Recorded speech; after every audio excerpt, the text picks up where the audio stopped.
ووجهت وجه او د پته نشي دی څه وایي بل ته پته ده کم یو له خوند ډېر ورکوي اچھا ته چې پته ده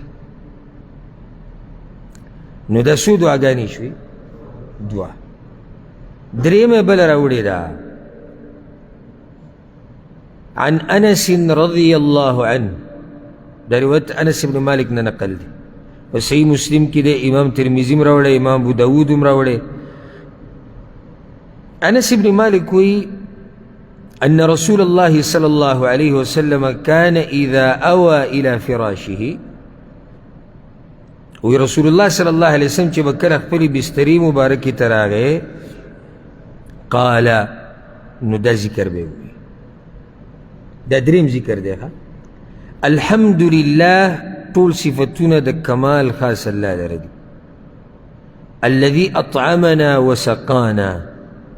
هغه ذات دی چې موږ ته خوراک راکو او څښاک یې راکو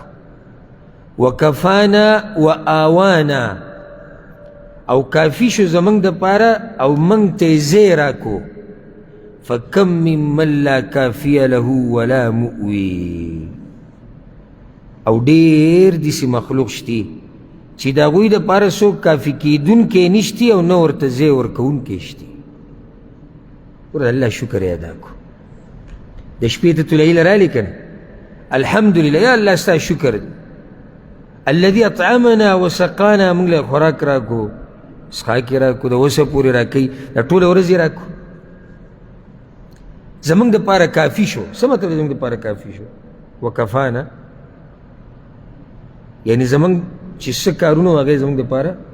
وکړو نو الله زموږ دپاره څه شو کافي شو کله انسانان یو بل خپلو کې لګي که نه پلانې بس پلانې زما طرف نه کافي دي لکه پلانې به دا کار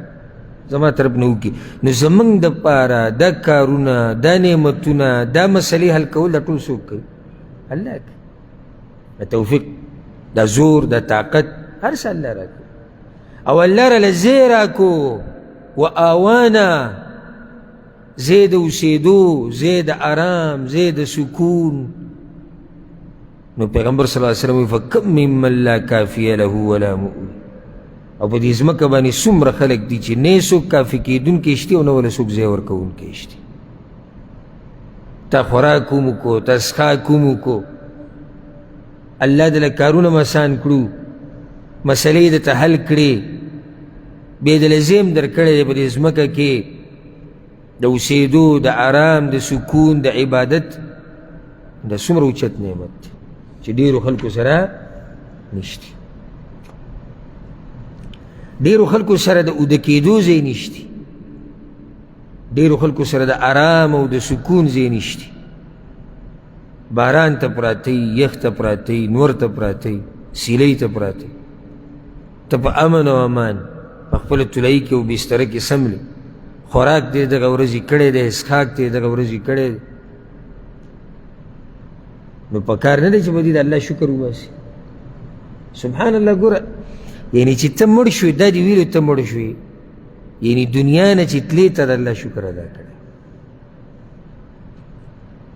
دنیا نه چې تلې ته د الله شکر ادا کړی چې الله ستا شکر دې ډېر څه دې مال راکړي او ته بیا دنیا نه لاړې نو دا دریم ذکر او دعا شو څلورمه عن البراء رضی الله عنه دا د براء رضی الله عنه روایت دی دا امام بخاری په الادب المفرد کې راوړی امام بیهقی په سنن کبرا کې راوړی دی امام احمد په خپل مسند کې راوړی صحیح روایت دی الحمدلله وكان النبي صلى الله عليه وسلم إذا أراد أن ينام قدی کتاب کی کمال دا دی چې دا دعا دا ذکر او داغی ترجمه پس سور رنگ باندې ده اینه یې که نه اینه نو داسې نه چې څوک یادوي دا متن د حدیث باقي او که څوک پوره حدیث دی جدا مسله ده خو دا تور رنګ کې چې څه لیکلی شوي دي دا د راوي نوم دی د راوي خبره ده د پیغمبر صلی الله علیه وسلم یوه خبره د ذکر نه علاوه ده خو چې کله هغه مین ذکر او دعا راشي بنیادي چې کوم دپاره حدیث راوړی دی نو هلته بیا هغه لیکل به تاسو ته په سور رنګ کې ښکاري او لاندې بیا په ترجمه کې د دغه زی ترجمه هغه په سور رنګ باندې ده. وی کان النبي صلی الله علیه وسلم اذا اراد ان ينام، کله چې به نبی صلی الله علیه وسلم اراده وکړه چې ویده شي، وضع يده تحت خده الایمن، نو خپل لاس به د خپل خی مخ لاندې کېښود، د خی ننګي لاندې به یې کېښود، ویقول او دا به ووی اللهم قني عذابك يوم تبعث عبادك، اے الله بچ کا ما د خپل عذاب نه په کومه ورځ به چې ته خپل بندګان د قبرونو نه راپاسې. نو مناسبت څه دی د دې دعا د دې ټیم سره؟ وی الله ما بچ که د خپل عذاب نه په کومه ورځ چې به ته خلک بیا راپاسې. که وده شي نو مړ شي نو بیا به الله ته ودرېږي، او دا خوب هم مرګ دی که نه. نو یا الله ما د خپل عذاب نه بچ که. او یو سړی مړ شو نو آخري څه د الله نه دا وغوښتو یا الله ما د عذاب نه بچ که. دا څومره قیمتي دعا ده، والله دې له قبوله کړي. اللهم قیني عذابک یوم